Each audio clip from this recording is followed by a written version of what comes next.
Kanata, Yes, kung matatandaan mo, sinabi ko sa iyo na tutulungan kitang makipag-ugnayan sa iyong amang hindi mo pa nakikilala. Sa puntong ito, nais kong ihatid ang isang magandang balita.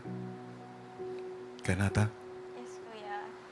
sumagot sa iyong liham ang iyong ama. Tapos na ang iyong paghihintay.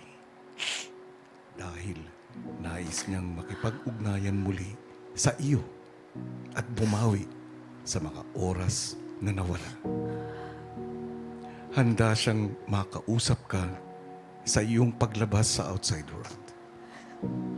Hinihiling ko na sa pag-uugnayan ninyo ng iyong ama ay mahanap mo ang mga kasagutang hinahanap mo sa iyong pagkatao at naway maging simula ito ng maganda ninyong samahan.